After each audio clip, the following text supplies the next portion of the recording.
Chapter 8: The New Dynamic. The apartment felt different now that all pretenses were dropped.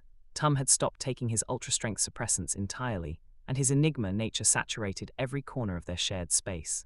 Jay had continued his gradual reduction of his own medication, and the combination of two Enigmas cohabiting created an atmosphere that would have been overwhelming to anyone else. But to Jay, it felt like breathing for the first time. They'd spent the night after Tom's revelation talking, really talking, with no more lies between them.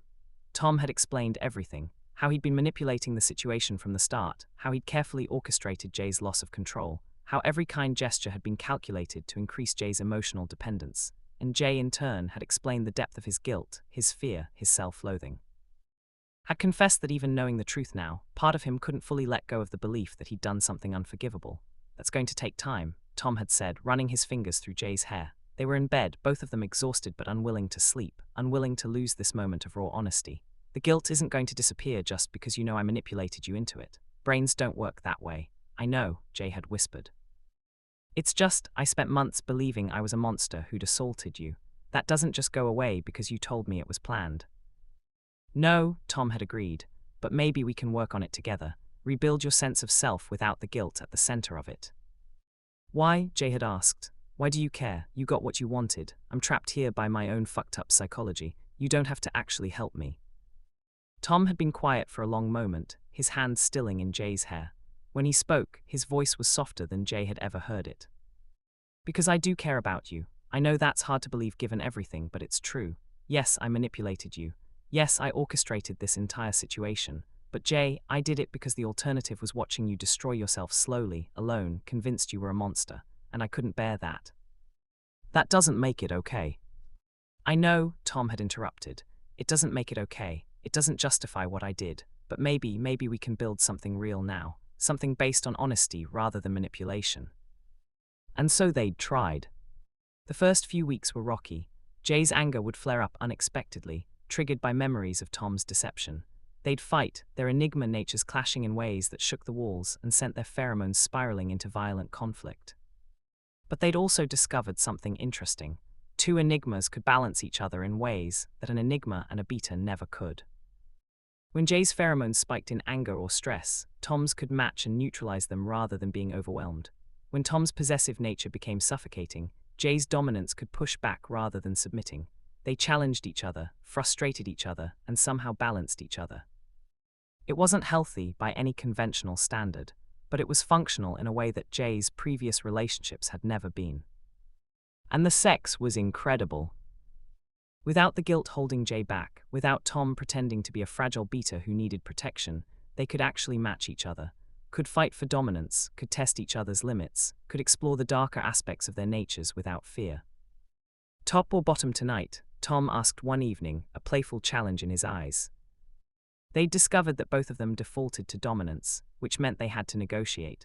Sometimes Jay topped, letting his Enigma aggression take the lead.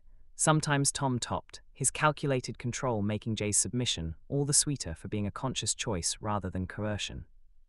Top, Jay said, stalking toward Tom with predatory intent, unless you think you can make me submit. Tom's smile was dangerous. I can absolutely make you submit. They collided in a clash of pheromones and competing dominance, neither willing to back down. They fought for control, wrestled for position, bit and scratched and marked each other with the violence of apex predators testing their mate's strength. And when Jay finally pinned Tom to the bed, both of them panting and aroused and covered in fresh bruises, Tom's laugh was breathless and delighted. Okay, you win this round. Jay grinned and kissed him hard, tasting blood where Tom had bitten his lip during their struggle. Same rules as always. Yes, Tom's pupils were blown wide with arousal, his Enigma nature responding to Jay's dominance with a hunger that would have been impossible to fake. Take what you want. So Jay did. He prepped Tom efficiently, using more force than he would have dared when he'd believed Tom was a Beta. Tom took it, his body opening for Jay's fingers, with a readiness that spoke of genuine arousal rather than pheromone-induced submission. Maury, Tom demanded when Jay tried to slow down, tried to be careful. Stop treating me like I'll break. You're sure, Jay? Tom's hand fisted in Jay's hair, pulling him down for a bruising kiss. I'm an Enigma. I'm not going to break. Now fuck me before I change my mind and flip our positions. ghost's threat was real, Tom was more than capable of reversing their positions if he wanted to, which made his submission a gift rather than a foregone conclusion. Jay pushed into him in one smooth thrust, and Tom's back arched, his nails digging into Jay's shoulders. Unlike their first time, when Tom had been pretending to be overwhelmed by pheromones, now he met Jay's intensity with his own. His hips rolled up to meet Jay's thrusts, demanding more, harder, faster. "Is this what you wanted?" Jay gasped, his pheromones flooding the space between them. "Is this what you manipulated me for?" "Yes," Tom admitted without shame, his eyes locked on Jay's. "This, you like this, finally letting yourself be what you are. This is exactly what I wanted." "You're fucked up." "So are you," Tom shot back. "We're perfect for each other." Jay couldn't argue with that. So instead, he kissed Tom and lost himself in the sensation of their bodies moving together, two enigmas finally finding equilibrium in each other. When they finished, both of them were covered in sweat and marked with fresh bruises, scratches, and bite marks. They'd destroyed the bed, the headboard had cracked at some point, the sheets were shredded, and there were dents in the wall from where Jay had braced himself. "We're going to lose our security deposit," Tom observed, surveying the damage with satisfaction. "Probably," Jay agreed. He was collapsed on top of Tom, both of them too exhausted to move. "Worth it, though." "Definitely worth it." Tom's fingers traced patterns on Jay's back. "Gentle now in the aftermath. Love you." The words still made Jay's chest clench. After everything, after all the manipulation and lies, Tom still said it so casually, like it was the simplest truth in the world. "I love you too," Jay said because it was true. Despite everything, despite the fucked up beginning and the questionable ethics, and the fact that their relationship would probably horrify any therapist who heard about it, Jay loved Tom. Loved his intelligence, his determination, his absolute refusal to treat Jay like something fragile. Loved that Tom understood his nature in a way no one else ever could. "We're disasters," Jay murmured. "The best kind," Tom agreed. And lying there in their destroyed bedroom, covered in each other's marks, surrounded by the thick scent of their combined pheromones, Jay couldn't disagree. They were disasters. But they were disasters together. And somehow, that made all the difference. Chapter 9, The Revelation. Spring arrived, bringing with it new complications. Jay had continued reducing his suppressants under Dr. Singh's supervision, and he was now down to Category 3, the lowest dose that still provided any meaningful suppression. His pheromones were active almost constantly, which meant he'd had to withdraw from most of his in-person classes and switch to online coursework. Tom, meanwhile, had stopped taking suppressants entirely. His Enigma nature was fully unleashed, and the combination of two unmedicated Enigmas sharing an apartment made their living space essentially uninhabitable for anyone else. Which was how they liked it. They'd fallen into a routine that worked for them, even if it would have seemed bizarre to anyone else. They studied together, fucked intensely and often, and slowly learned each other's tells and triggers. They were learning to balance their competing dominant natures, to navigate the complex dynamics of two apex predators trying to coexist. But there was still one conversation they hadn't had. It happened on a Saturday morning in April. They were both in bed, they'd fucked twice already that morning, and were now in the lazy, sated period between rounds. Tom's head was on Jay's chest, his fingers tracing idle patterns on Jay's skin. "I need to tell you something," Tom said quietly. Jay's hand, which had been running through Tom's hair, stilled. "Okay. About my family, about how I became what I am." Jay waited, sensing that this was important, that Tom needed to tell this story in his own time. "I killed my parents," Tom said flatly. "When I presented as an Enigma at 12, my pheromones spiked so violently that my alpha father had a heart attack. My omega mother went into shock-induced labor even though she wasn't pregnant. It was a phantom pregnancy triggered by the pheromones. She died within hours." Jay's breath caught. "Tom." "I'm not looking for sympathy," Tom interrupted, his voice steady but hollow. "I'm just explaining why I am the way I am. Why I spent 16 years learning to suppress every aspect of my nature. Why I became so good at manipulation and control. Because I learned early that my emotions could kill people, that my nature was a weapon." Jay tightened his arms around Tom, feeling the tension in his smaller frame. "It wasn't your fault, you were a child." "I know that intellectually," Tom said, "but knowing and believing are different things. For years, I convinced myself that I was fine, that I'd moved past it, but then I met you." "What do you mean?" Tom lifted his head, meeting Jay's eyes. You were the first Enigma I'd ever met besides myself. And watching you hate yourself for what you are, watching you destroy your body with suppressants just to pretend to be something you're not, it was like looking in a mirror, and I couldn't stand it. So you decided to manipulate me instead. I decided to save you, Tom corrected, even if the method was fucked up, because I looked at you and saw someone on the same path I'd walked, the path of self-hatred and suppression that leads nowhere but an early grave, and I thought maybe if I could help you accept what you are, I could finally accept what I am too. Jay absorbed this, processing the implications, so this wasn't just about possessing me, it was about saving yourself through me. Partially, Tom admitted. Is that any better? I don't know, Jay said honestly. It's still manipulation, still a violation of my agency, but I understand it better now. Tom was quiet for a moment, then said, Do you want to know the worst part? What? I don't regret it. Tom's voice was barely above a whisper. I know I should. I know what I did was wrong on multiple levels. But when I look at you now, when I see you finally comfortable in your own skin, finally accepting your nature instead of crushing it, I can't regret the path that brought us here. Even though it involved months of psychological torture. Even though, Tom confirmed, does that make me irredeemable? Jay thought about it, really thought about it, trying to push past his conflicted emotions to find something like objective truth. Tom had manipulated him, had lied to him, had orchestrated an elaborate scheme to trap him in a relationship based on false guilt. But Tom had also stayed when everyone else fled, had weathered Jay's pheromones when they should have driven him away, had seen past the monster to the person underneath.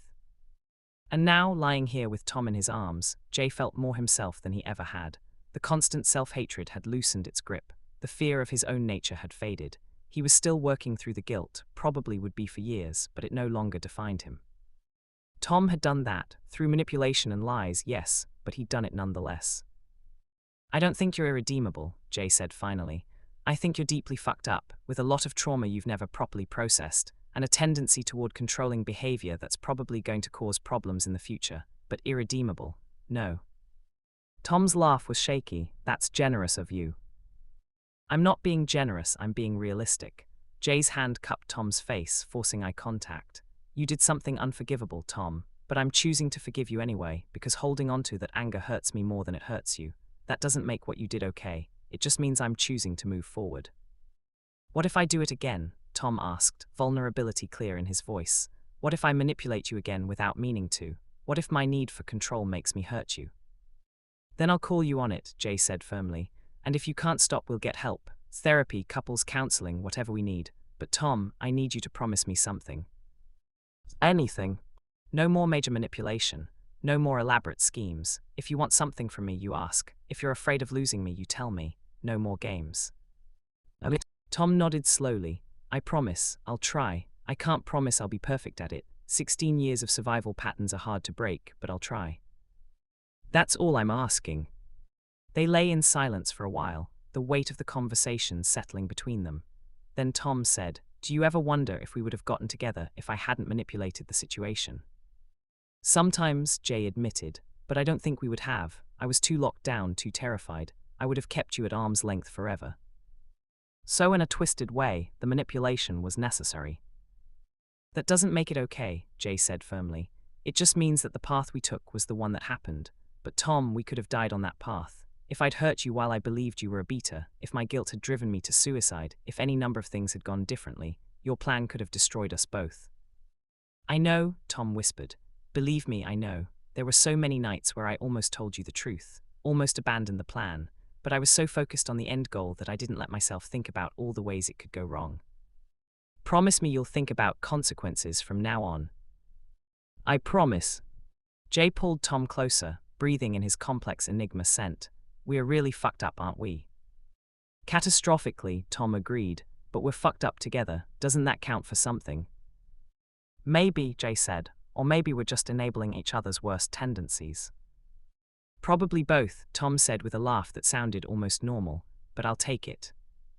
They fell back into comfortable silence, two enigmas finding equilibrium in each other's arms. It wasn't healthy by any conventional standard, but it was theirs, built on a foundation of manipulation and guilt and trauma. And somehow, they were making it work. Chapter 10, The Consequences. The call came in May, just as Jay was finishing his last exam of the semester. It was Dr. Singh, and her voice was tense in a way that made Jay's stomach drop. "Jay, I need you to come in today, as soon as possible." "What's wrong?" "Your blood work came back, and there are some concerning results. I don't want to discuss it over the phone." Jay's hands went numb. "Is it the suppressants, the organ damage?" "Please just come in. Can you be here within the hour?" "Yes, I'll be there." He hung up and found Tom watching him from the doorway, concern etched across his features. "What happened?"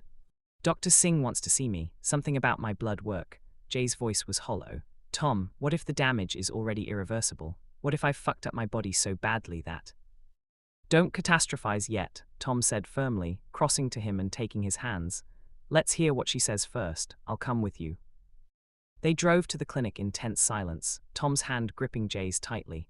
When they arrived, Dr. Singh ushered them into her office immediately, which was never a good sign. "Jay," she said, her expression grave, "I'm going to be blunt. Your liver enzymes are elevated to dangerous levels. Your endocrine system is showing significant dysfunction, and there are markers in your blood that suggest early-stage organ failure." Jay felt like the floor had dropped out from under him. "How long?" "If you continue on any level of suppressants, even category 3, I'd estimate you have 6 months to a year before the damage becomes irreversible. After that, you're looking at liver transplant, hormone replacement therapy for the rest of your life, and a significantly shortened lifespan. And if I stop taking them entirely, your body might recover some function, but we're talking about years of damage. And without suppressants, your pheromones would be completely uncontrolled. Jay, you know what that means." Jay did know. It meant he'd be a walking biological weapon. His pheromones would affect everyone around him constantly, overwhelmingly. He wouldn't be able to be in public spaces, wouldn't be able to attend classes, wouldn't be able to live anything resembling a normal life. "There's one other option," Dr. Singh said carefully. "The Oregon program I mentioned. They've just published their 6-month results and they're extraordinary. 80% of participants showed significant improvement in pheromone control without suppressants. But Jay, you need to decide now. Your window for reversing this damage is closing rapidly." "How long would I need to be there?" "Minimum 6 months, possibly longer depending on your progress." Jay looked at Tom, who'd been silent throughout the conversation.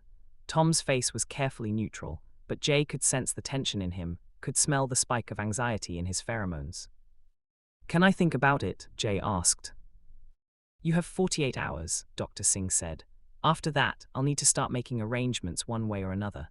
Either admission to the Oregon program, or we begin palliative care to manage your symptoms as the organ damage progresses." The drive home was silent. When they got back to the apartment, Tom disappeared into the bathroom without a word, and Jay heard the shower start. Jay sat on the couch, his mind reeling. 6 months away from Tom. 6 months of intensive therapy and training, and being studied like a lab rat. But if he didn't go, he'd die. Maybe not immediately, but soon enough. His body was giving out, poisoned by years of suppressants. Tom emerged from the bathroom 20 minutes later, his hair damp, his eyes red in a way that suggested he'd been crying. "You have to go," Tom said quietly. "Tom, you have to go," Tom repeated, his voice firmer now. "Jay, I can't watch you die. I won't. So you're going to Oregon, you're going to do their program, and you're going to get better." 6 months apart is better than forever apart because you're dead," Tom interrupted. "Jay, please, don't make me lose you because you're afraid of temporary separation." Jay stared at him, seeing the genuine fear in Tom's eyes. "What if I can't do it? What if I can't learn to control my pheromones without suppressants?" "Then we'll figure something else out," Tom said. "But you have to try, you have to at least try." "Come with me," Jay said suddenly. "Tom, come to Oregon with me. You're an Enigma too, maybe they could help you as well." Tom's expression shuttered. "Jay, please, I can't do this without you. I know that makes me weak, but I can't." Tom was quiet for a long moment, conflict clear on his face. Then he said, "I can't. My suppressants, the ones I was taking, they're not legal. If I enroll in any kind of medical program, they'll discover what I've been taking and I could face criminal charges. Possession of controlled substances, falsifying medical records, all of it. So we figure out a way to explain it." "There is no way to explain it," Tom said harshly. "Jay, the suppressants I was on don't officially exist. They're black market. Designed specifically to hide Enigma traits completely. If anyone discovers I've been taking them, They'll want to know where I got them, who else is using them, everything. I could end up in prison. Jay felt his world narrowing to a single, horrible point. So I have to choose, Oregon and life, or you and death. It's not a choice, Tom said, his voice breaking. You have to choose life, Jay, even if it means leaving me. And what happens to us? I'll wait, Tom said immediately. 6 months, a year, however long it takes. I'll be here when you get back. What if I come back different? What if the therapy changes me and I'm not? Then we'll adapt, Tom interrupted. Jay, I didn't manipulate you for months and destroy any sense of ethical boundaries I might have had just to give up now. You're mine. Whatever changes, that doesn't. The possessiveness in his voice should have been alarming. Instead, it was comforting. Because Tom's possessiveness meant he'd still be here, still be waiting, still want Jay even after months apart. Okay, Jay whispered. Okay, I'll go. Tom's relief was palpable. He crossed the room and pulled Jay into a fierce embrace, burying his face in Jay's neck. Thank you, God, Jay, thank you for choosing to live. They held each other for a long time, neither wanting to let go. Eventually, they moved to the bedroom, and they made love with a desperation that spoke of impending separation. It was different from their usual intensity, slower, more deliberate, as if they were trying to memorize each other's bodies. I love you, Tom whispered as they moved together. I know I'm fucked up and controlling and probably toxic for you, but I love you. I love you too, Jay gasped. Even though you're a manipulative bastard who orchestrated psychological torture for months. Tom's laugh was choked. We're perfect for each other. We really are. They finished together, their pheromones tangling in the air around them, complex and overwhelming and undeniably theirs. Afterward, they lay tangled together, neither willing to sleep, knowing that every moment now was precious. When do you leave? Tom asked quietly. Dr. Singh said she'd make arrangements as soon as I confirmed, probably within the week. That's so soon, I know. Jay's arms tightened around Tom. Tom, promise me something. Anything, promise me you'll take care of yourself while I'm gone, that you won't do anything self-destructive. Tom was quiet for a moment, then said, I promise, as long as you promise to come back to me. I promise, Jay said, and prayed he could keep it. Chapter 11, The Separation. Jay left for Oregon on a Wednesday morning in late May. Tom drove him to the airport, both of them silent for most of the drive. What was there to say? They'd spent the past 5 days saying everything that needed to be said, making love with increasing desperation, clinging to each other like drowning men. At the departure gate, Tom pulled Jay into one final embrace, his face pressed against Jay's chest. 6 months, Tom whispered. You can do this. I don't want to leave you. I know, but you have to. Tom pulled back, and his eyes were dry even though Jay could smell the grief in his pheromones. Come back to me, Jay. Come back whole and healthy and ready to build an actual life together. I will, Jay promised, even though he had no idea if it was a promise he could keep. They kissed one last time, deep and desperate, and then Jay forced himself to walk away. He made it through security, to the gate, onto the plane, all without looking back. Because if he looked back, he'd never be able to leave. The Oregon program was located in a converted estate outside Portland, designed specifically to house and treat enigmas. Jay was one of 12 participants in his cohort, all of them struggling with pheromone control, all of them facing similar choices: learn to control their nature or face early death from suppressant damage. The first week was hell. Without any suppressants in his system for the first time since he was 16, Jay's pheromones exploded outward with no control whatsoever. The staff, all beaters who'd been specifically trained and who wore heavy-duty pheromone blockers, had to isolate him in a specialized room until his levels stabilized. This is normal, Dr. Reeves, the program director, assured him. Your body is going through withdrawal from the suppressants. It'll take about 2 weeks for your system to stabilize. Those 2 weeks were the worst of Jay's life. His body went through every symptom of withdrawal: shaking, nausea, fever, hallucinations. His pheromones spiked and crashed unpredictably. He couldn't eat, couldn't sleep, could barely think. And through it all, he missed Tom with an intensity that frightened him. They'd agreed to limited contact during the program, emails once a week, no phone calls because Tom's voice would make everything harder. But Jay found himself composing emails in his head constantly, documenting everything he was experiencing, desperate to maintain the connection even across the distance. By the 3rd week, his body had stabilized enough for him to join the group sessions. The other enigmas in his cohort were a mixed group, men and women ranging from ages 18 to 50, all of them carrying the same haunted look that Jay recognized from his own mirror. The first principle of pheromone control, Dr. Reeves explained in their first session, is accepting that your Enigma nature isn't something to be suppressed or hidden. It's a part of you, no more inherently evil than being tall or having brown eyes. The destructive aspects of Enigma pheromones come from lack of control, not from the pheromones themselves. It was a radical concept for Jay, who'd spent years believing his nature was inherently monstrous. The program used a combination of biofeedback training, meditation, and carefully controlled exposure to teach Enigmas how to modulate their pheromone output consciously. It was like learning to control a muscle Jay had never known he had, exhausting, frustrating, and frequently painful. But slowly, incrementally, Jay began to improve. He learned to recognize the physical sensations that preceded a pheromone spike, learned to breathe through them, to channel the energy differently, to consciously dial back the intensity of his output. He learned to exist as an enigma without suppressants, without the constant poisoning of his own body. And he learned that he wasn't alone. The other enigmas in his cohort shared similar stories: isolation, self-hatred, the desperate attempt to be anything other than what they were. Talking with them, hearing their experiences, made Jay realize how much damage the secrecy around enigmas had caused. But every night, alone in his room, Jay ached for Tom. He'd write his weekly email, carefully documenting his progress, asking about Tom's life.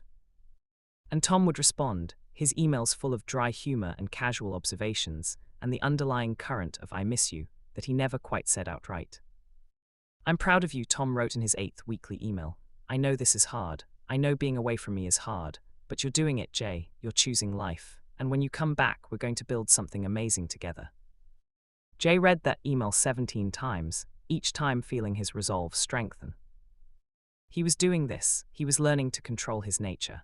And when he returned, he and Tom could finally have the relationship they'd both been reaching for, one built on honesty rather than manipulation, on choice rather than guilt. The months passed, summer faded into fall. Jay's control improved steadily, to the point where he could maintain his pheromones at a subtle, non-threatening level, even during stressful situations. Dr. Reeves was impressed. "You're one of our success stories, Jay. Your progress has been remarkable." "When can I go home?" Jay asked. "We typically recommend participants stay for a full year to ensure the skills are fully integrated, but given your progress, I'd be comfortable releasing you at the 9-month mark. How does that sound?" 9 months, 3 more months without Tom. "That sounds perfect," Jay said, and started counting down the days. Chapter 12: The Return. Jay returned to Crescent Bay on a cold February afternoon, almost exactly 9 months after he'd left. Tom was waiting at the airport, and the sight of him made Jay's breath catch. He looked different, thinner, harder-edged, with shadows under his eyes that spoke of sleepless nights. But his smile when he saw Jay was genuine and bright, and everything Jay had been missing. They collided in the middle of the terminal, holding each other with desperate intensity. Tom's Enigma scent wrapped around Jay, complex and familiar and home, and Jay breathed it in greedily. "You came back," Tom whispered against Jay's neck. "I promised I would." They went back to the apartment, their apartment, which Tom had maintained in Jay's absence. It looked exactly as Jay had left it, except cleaner, more organized. Tom had clearly been staying there, keeping the space ready for Jay's return. "I need to tell you something," Jay said once they were inside, both of them still not quite believing the separation was over. "Okay. The program worked. I can control my pheromones now. I don't need suppressants anymore."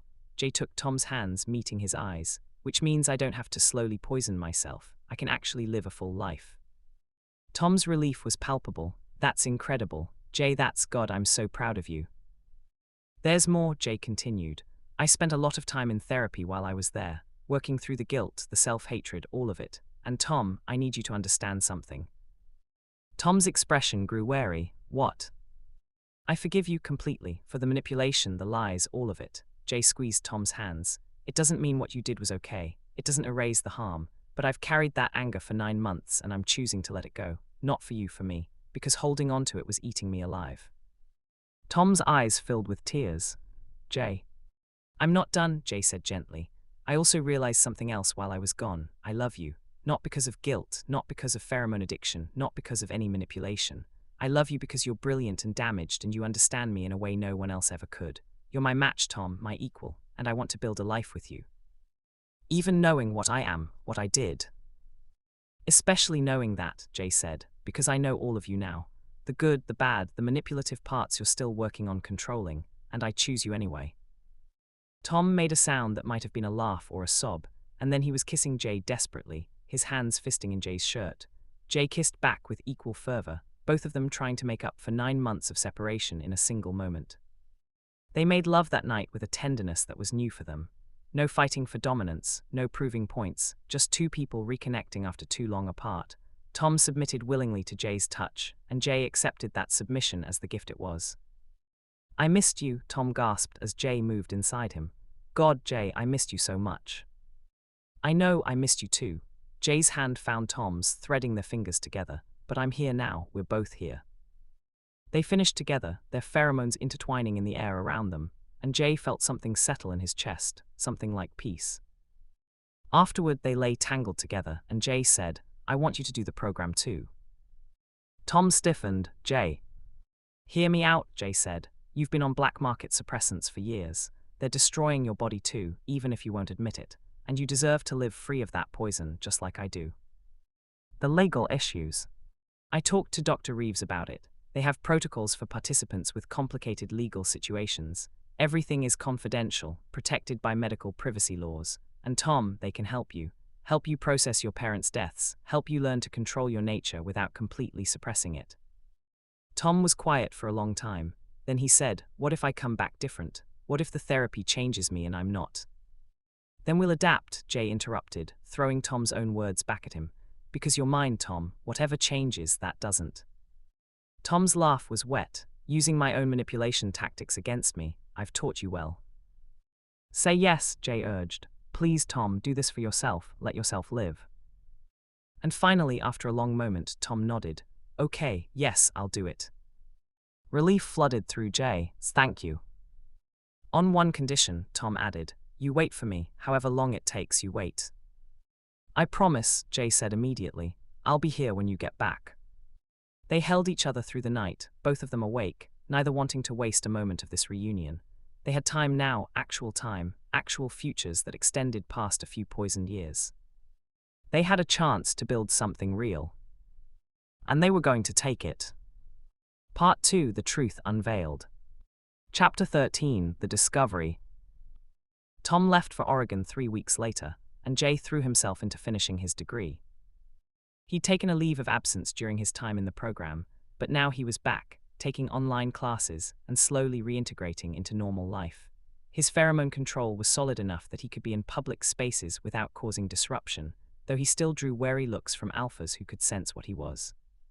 He'd moved into a new apartment, larger, nicer, in a building that had several other enigmas in residence. Having neighbors who understood his nature made everything easier. They'd formed a small community, sharing resources and strategies for navigating a world that still feared them. Jay was studying one evening when his phone rang. Tom's name flashed on the screen, and Jay answered immediately. Tom, is everything okay? We're not supposed to talk except emails. Jay, Tom's voice was strange, tight and controlled and frightened. Jay, I need you to listen to me very carefully. Ice flooded Jay's veins. What's wrong? They found the suppressants in my system, the black market ones, and they're not, Jay, they're not just illegal, they're something else entirely. What do you mean? The chemical composition. Dr. Reeves ran a full analysis because she'd never seen anything like it.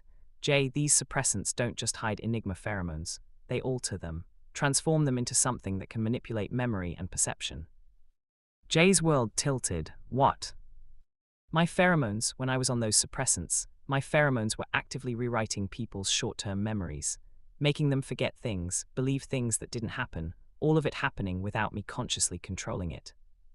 Tom, that's not possible. It is, Tom said, his voice breaking. Jay, I need to tell you something I didn't know until today. When we first met, when I approached you that day outside the Administrative Sciences building, I wasn't on my normal suppressants. I'd run out and had to take a different formula, a stronger one. Jay's hands were shaking. What are you saying? I'm saying that my pheromones were active that day in ways I didn't realize, that they might have. Tom's voice cracked. Jay, they might have influenced you, made you more receptive to my approach, more willing to trust me, and I didn't know. I swear to God I didn't know. You manipulated me, Jay said hollowly. not just psychologically. You manipulated me chemically, biologically, from the very first moment we met. I didn't know, Tom repeated desperately. Jay, please, you have to believe me. I thought I was just suppressing my pheromones. I didn't know they were turning into something else, something that could control people. Jay hung up. He sat in the silence of his apartment, his mind reeling. Everything, every moment of their relationship, might have been built on biological manipulation. His attraction to Tom, his dependence on him, his willingness to forgive the psychological manipulation, all of it could have been the result of Tom's pheromones literally rewriting his perception. His phone rang again, Tom calling back. Jay ignored it. It rang 17 more times before finally stopping. Jay sat in the darkness and tried to figure out which parts of his mind were his own and which had been planted there by Tom's weaponized pheromones. And came up with no answers at all. Chapter 14, The Unraveling. 3 days passed before Jay could bring himself to respond to Tom's emails. In that time, he'd contacted Dr. Reeves, who'd confirmed everything. The suppressants Tom had been taking were a pharmaceutical nightmare, a cocktail of chemicals that didn't just suppress Enigma pheromones, but transformed them into something that could influence cognition, memory, and emotional attachment. The good news, Dr. Reeves had said, is that the effects aren't permanent. Once someone is no longer exposed to those particular pheromones, their cognitive function returns to normal within weeks. How long was I exposed? Based on what Tom told me, he stopped taking those particular suppressants about 2 months into your relationship, so your exposure was relatively limited. But those first 2 months were likely influenced by the pheromones, yes, Dr. Reeves had confirmed gently. Your initial attachment to Tom, your willingness to trust him, your perception of him as safe and non-threatening, all of that was probably enhanced by the pheromone manipulation.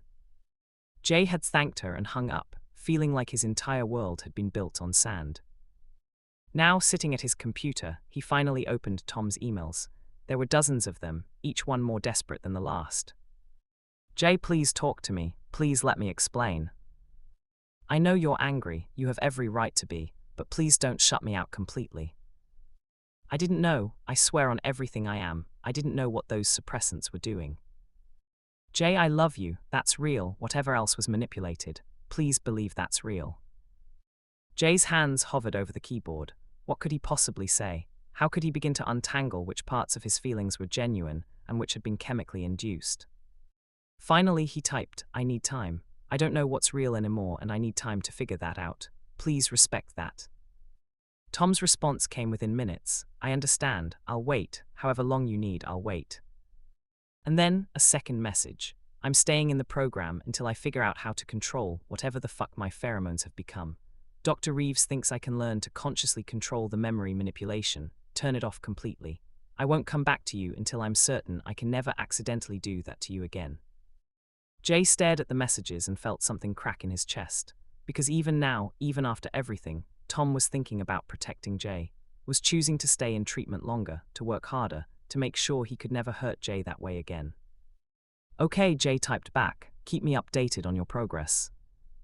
And then, because he couldn't help himself, I'm glad you're safe. The response was almost immediate. I love you. I know that doesn't fix anything, but I love you.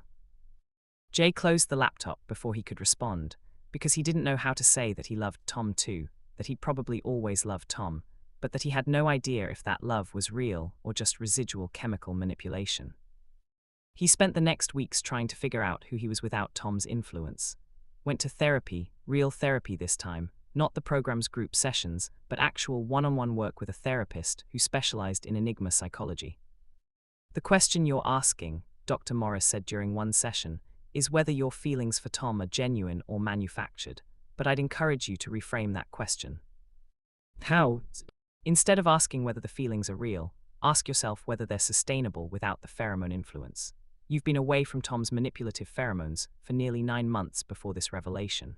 Your feelings for him persisted through that entire separation. Doesn't that suggest that whatever began as chemical manipulation has transformed into something genuine?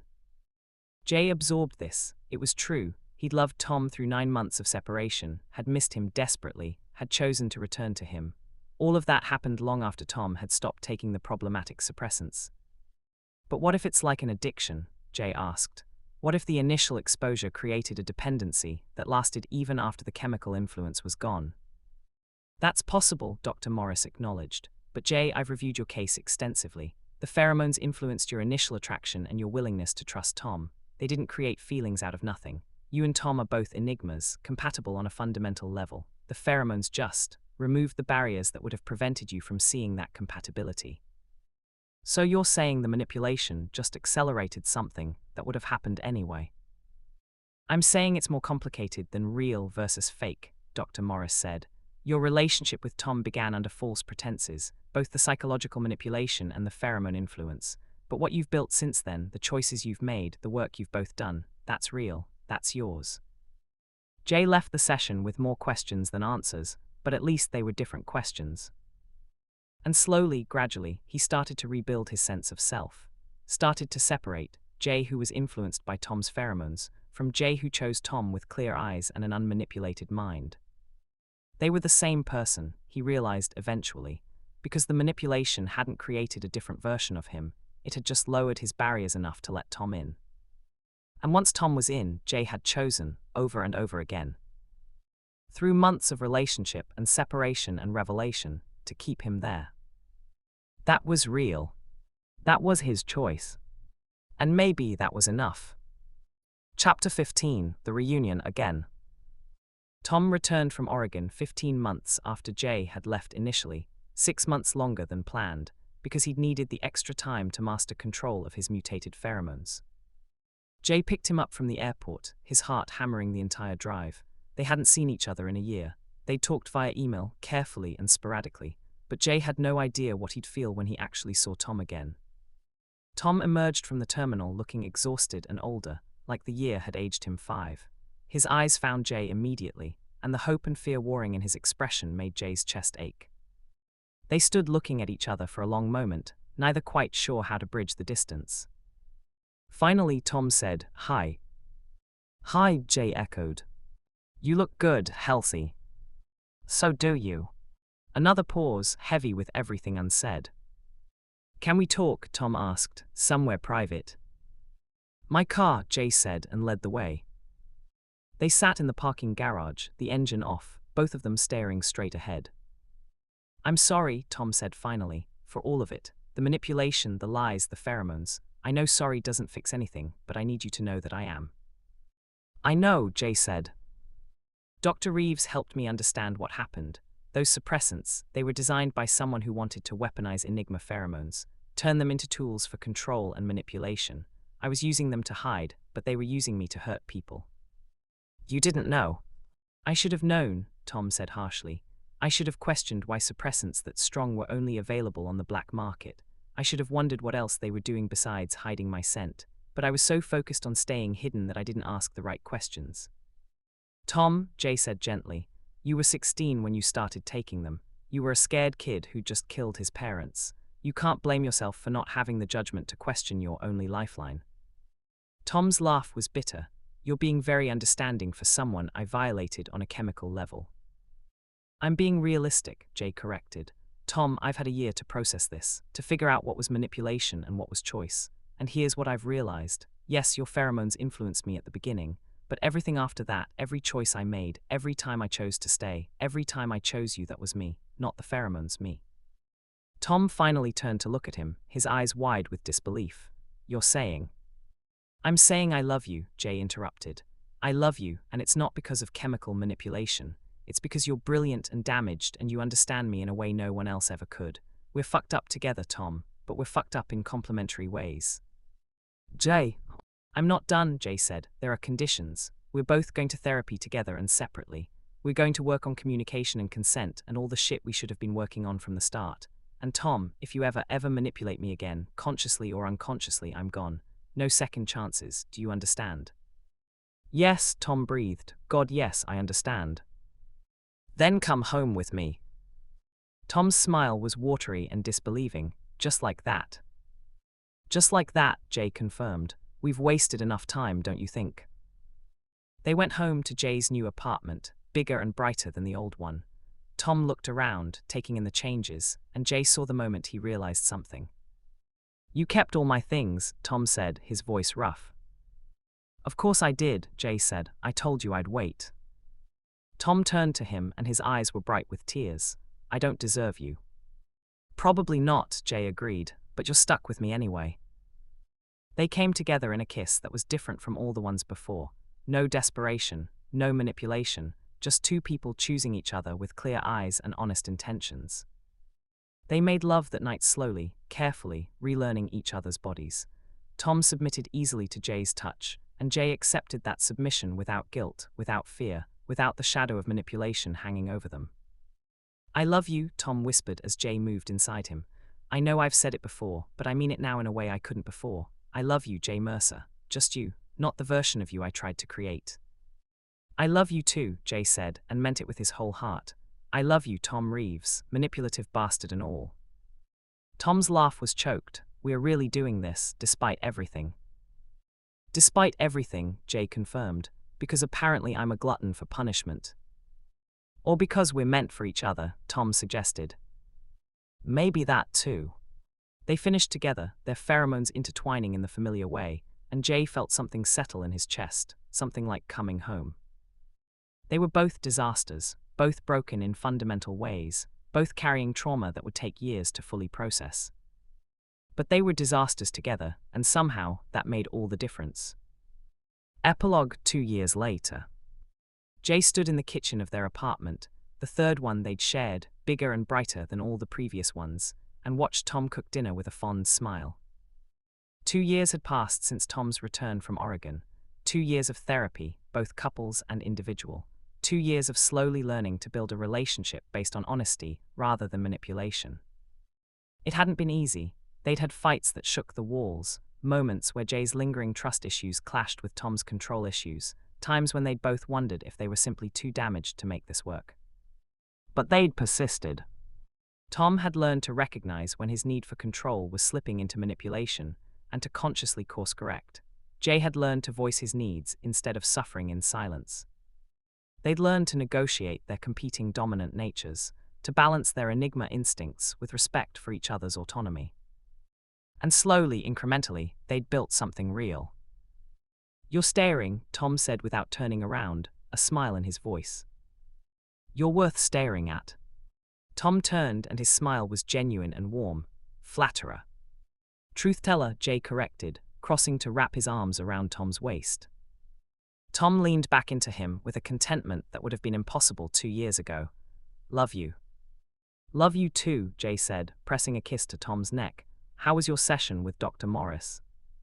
They'd started seeing the same therapist, separately, but it helped that she understood both of their contexts.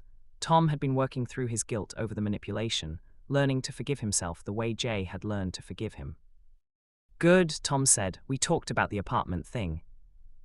Jay's arms tightened fractionally, and I admitted that I was being controlling about it, that my need to manage every aspect of our living space was about control, not about aesthetics.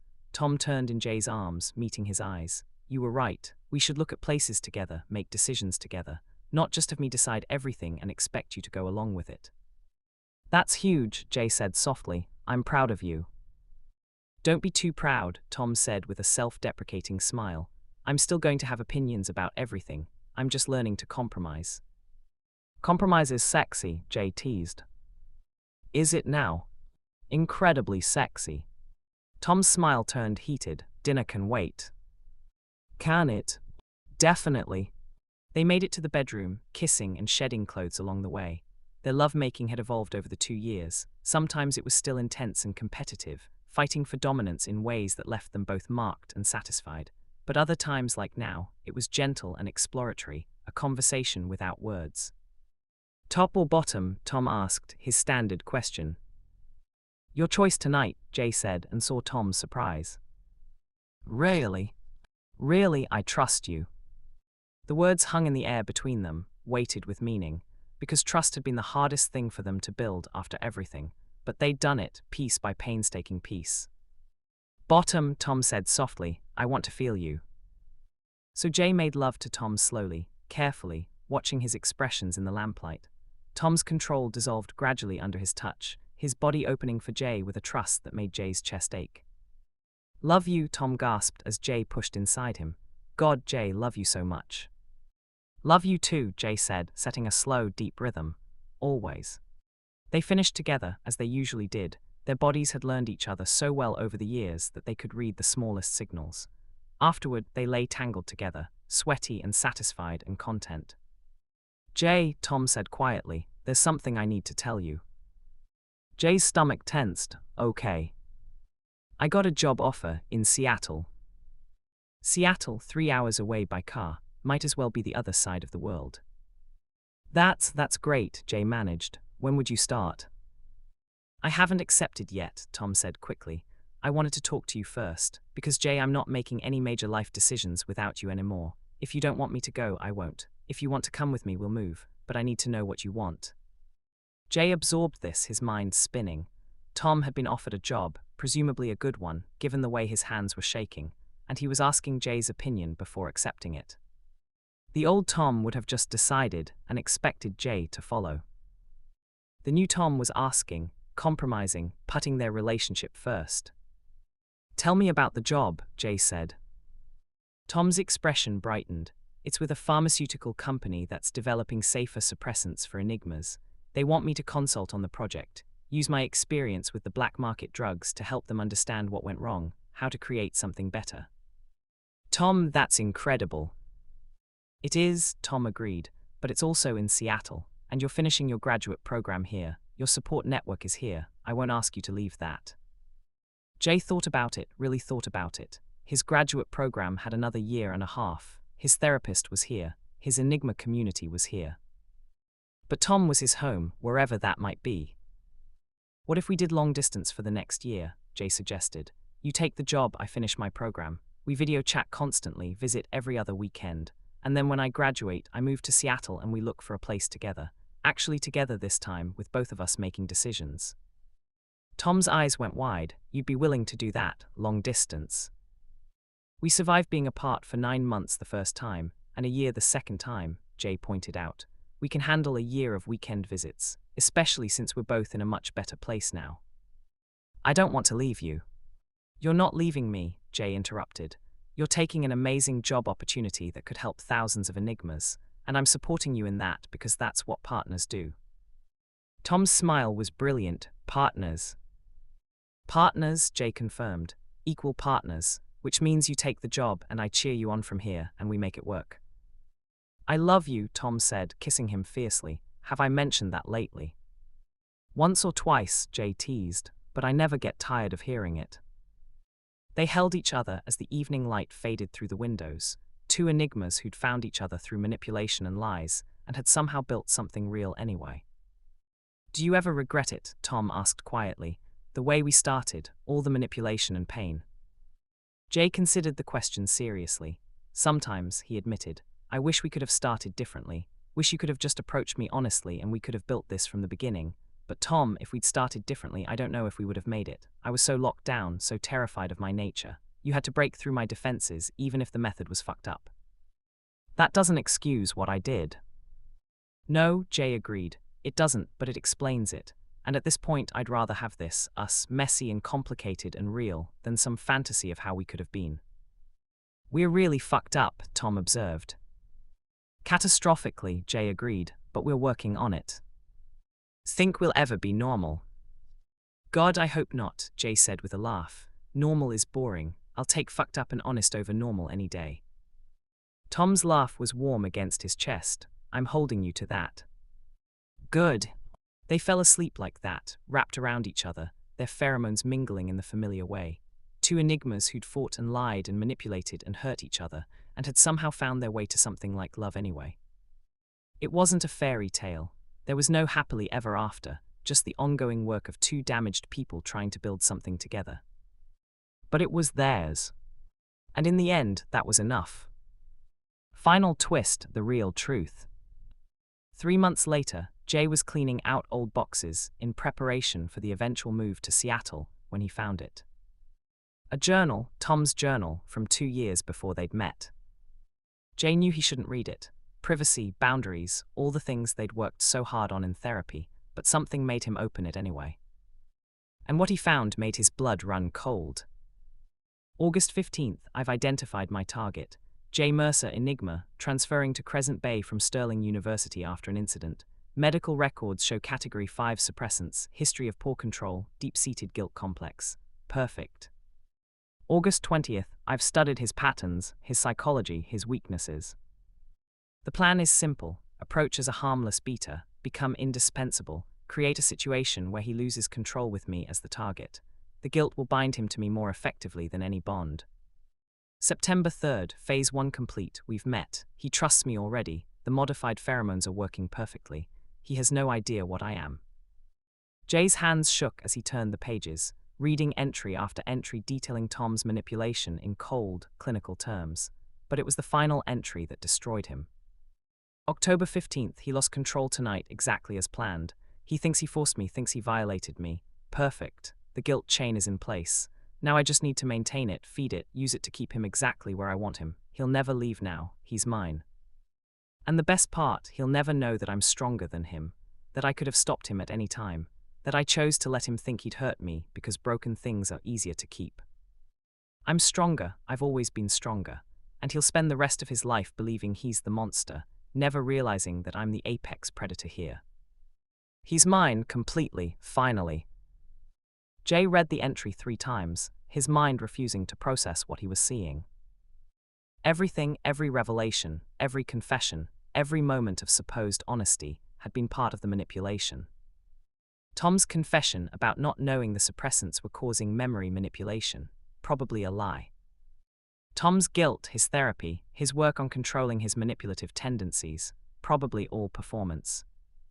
Even their honest relationship for the past 2 years, how much of that was real, and how much was Tom continuing to play him? Jay's phone rang, Tom's name flashed on the screen. He called every evening from Seattle. Jay stared at the phone, the journal open in front of him, and realized he was facing an impossible choice. He could confront Tom, demand the truth, risk destroying everything they'd built. Or he could pretend he'd never seen the journal, could continue living in the relationship they'd created, never knowing for sure if any of it was real. The phone kept ringing. And Jay realized, with a clarity that was almost peaceful, that it didn't matter.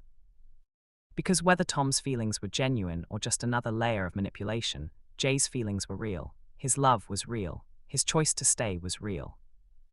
Tom might be the apex predator in this relationship, might be playing a game that Jay had never fully understood. But Jay had chosen him anyway, was still choosing him, would continue choosing him. Because maybe the real truth was that they were both predators, both manipulators in their own ways, both too damaged and dangerous to have normal relationships with anyone else. They were perfect for each other precisely because they were both monsters. Jay let the call go to voicemail and closed the journal. He'd never mention finding it, would never confront Tom about it. Because some truths were too devastating to speak aloud. And some relationships thrived best in the shadows where truth and lies became indistinguishable. Jay's phone buzzed with a text from Tom, "Miss you, can't wait to see you this weekend. Love you." Jay typed back, "Love you too." And meant it. Even knowing what he now knew, even understanding that he might be the victim of the most elaborate manipulation of all, he meant it. Because in the end they were both victims and victimizers, both prey and predator. Both impossibly, catastrophically in love. Jay let the call go to voicemail and closed the journal.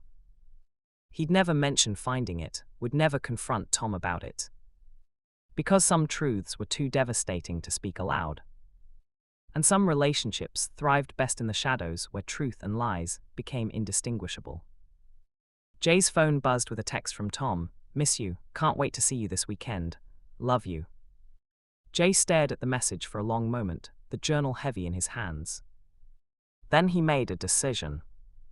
He took a photo of the most damning pages, the ones that detailed Tom's cold calculation, his admission of being stronger, his claim that broken things are easier to keep. He backed up the photos to 3 separate encrypted drives and emailed them to himself with instructions to open only if something happened to him. Insurance, because if Tom was playing a game, Jay needed leverage. Then he carefully returned the journal to the exact position he'd found it, making sure everything looked undisturbed. And he typed back, "Love you too, can't wait to see you." But this time, he didn't mean it the same way. This time, Jay understood that he was in a chess game he'd never realized was being played, and if Tom was the Grandmusk, then Jay needed to become a player worth matching.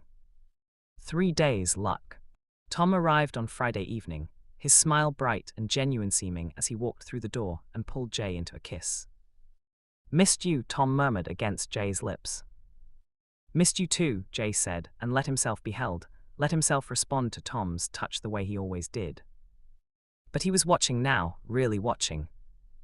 Watching the way Tom's eyes tracked every detail of the apartment, noting any changes. Watching how Tom subtly guided the conversation, asking questions that seemed casual but were clearly gathering information. Watching how Tom's pheromones pulsed in tiny, almost imperceptible ways. Were they trying to influence Jay's mood, his perception? Jay couldn't tell anymore. Maybe he'd never been able to tell. They had dinner together, talking about Tom's new job, Jay's classes, their plans for the future. It all seemed so normal, so domestic, so real. And maybe it was real. Maybe the journal had been an old relic from when Tom was still deeply damaged, and everything since had been genuine growth and change. Or maybe Tom was just that good at the game. "You're quiet tonight," Tom observed, his amber eyes studying Jay's face. "Everything okay?" "Just tired," Jay said easily. "Big exam this week." "Want me to help you study?" "Maybe later. Right now, I just want to be with you." Tom's smile was warm and apparently genuine. "I can do that." They moved to the couch, and Tom settled into Jay's side the way he always did, comfortable and trusting. Jay wrapped his arm around him and tried to figure out if this was manipulation or genuine affection. Tried to figure out if there was even a difference anymore. "Jay," Tom said quietly, "there's something I need to tell you." Jay's heart rate spiked, but he kept his voice calm. "Okay. The company in Seattle, they want me to testify before a congressional committee about Enigma suppressants. About what happened to me, how the black market drugs altered my pheromones, all of it." "That's huge." "It is, but it also means going public with what I am. My name, my face, my history, it'll all be out there. I won't be able to hide anymore." Tom turned to look at Jay, vulnerability clear in his expression. "And I wanted to ask you first, because this affects you too. If I do this, people will know you're in a relationship with an Enigma who had weaponized pheromones. There'll be questions, scrutiny, maybe danger." Jay absorbed this. It seemed like a genuine concern, a genuine attempt to include Jay in the decision. Or it could be Tom testing whether Jay would try to stop him, whether Jay's control over him was strong enough to influence this major life choice. Everything was a test now, or maybe it always had been. "I think you should do it," Jay said carefully. "If your testimony can help other Enigmas, can prevent what happened to you from happening to anyone else, then you should do it. I'll handle whatever scrutiny comes our way." Tom's relief seemed genuine. "You're sure?" "I'm sure. I'm proud of you actually. This takes a lot of courage." Tom kissed him, deep and grateful, and Jay kissed back, still watching, still analyzing, still trying to find the truth beneath the performance. That night they made love with an intensity that felt both familiar and strange. Tom submitted to Jay's touch, his body opening and responsive, his sounds of pleasure seemingly genuine. But now Jay couldn't stop wondering, was Tom choosing to submit, or was he performing submission to maintain the illusion of Jay's dominance? Was his pleasure real, or was it manufactured to keep Jay invested? "I love you," Tom gasped as Jay moved inside him. "God, Jay, I love you." "I love you too," Jay said, because it was true. Even if everything else was a lie, his love was real. The question was whether that made him strong or pathetic. 2 weeks later, Jay sat in Dr. Morris's office, the weight of the journal entry sitting like a stone in his chest. "Jay, you've been distracted lately," Dr. Morris observed. "Is everything okay with Tom?" Jay had been debating whether to tell her for the entire 2 weeks. The therapist-client privilege meant she couldn't tell Tom, even if Jay confessed what he'd found. But telling her would make it real, would mean acknowledging that his entire relationship might be built on lies that went deeper than either of them had ever admitted. "I found something," Jay said finally, "a journal entry of Tom's from before we met, detailing his manipulation in clinical terms, planning everything, admitting that he's stronger than me, that he could have stopped me at any time, that he chose to let me think I'd hurt him because broken things are easier to keep." Dr. Morris's expression remained neutral, professional. "How did that make you feel?" Like my entire life is a lie, Jay said flatly. Like everything, every confession, every moment of supposed honesty, even the therapy, might just be another layer of his manipulation. Have you confronted Tom about this? No. Why not? Jay laughed bitterly. Because what would I say? Hey, I know you manipulated me even more than you admitted, but I'm going to stay with you anyway. Because that's what I'm doing, Dr. Morris. I'm staying. Even knowing what I know, I'm staying. Why? Because I love him, Jay said simply. Because even if it's all a lie, even if he's still playing me, I love him. And maybe that makes me weak, or stupid, or completely fucked up, but it's the truth. Dr. Morris was quiet for a long moment. Then she said, Jay, I need to tell you something. It's going to be difficult to hear, but it's important. What? I've been seeing Tom as well, separately, as you know. And in our sessions, he's talked extensively about his guilt over the manipulation, about his fear that you'll never truly forgive him, that you'll always see him as a monster, about his genuine love for you, which he fears you'll never believe is real. He could be lying to you too, Jay pointed out. He could be, Dr. Morris agreed. But Jay, I've been doing this for 20 years. I've worked with manipulators, sociopaths, narcissists, and while Tom certainly has manipulative tendencies, what I see in him is genuine trauma response. A child who learned that control equals safety, who spent his entire life perfecting that control because the alternative was death. So you think the journal entry was just old thinking before he changed? I think the journal entry was written by someone in survival mode, Dr. Morris said carefully. Someone who'd spent 16 years suppressing every human emotion to stay safe. The Tom who wrote that entry wasn't capable of genuine love because he'd never felt safe enough to let anyone in. And now I see someone who's terrified that the person he loves will discover he's not worthy of love. Someone who's waiting for the other shoe to drop, for you to realize he's irredeemable and leave. Jay absorbed this, feeling something shift in his chest. So he does love me, genuinely. I believe so, yes, but Jay, you need to decide something. Are you going to confront him about the journal, or are you going to let it go? Because this, sitting on this knowledge, analyzing every interaction, will destroy you both eventually.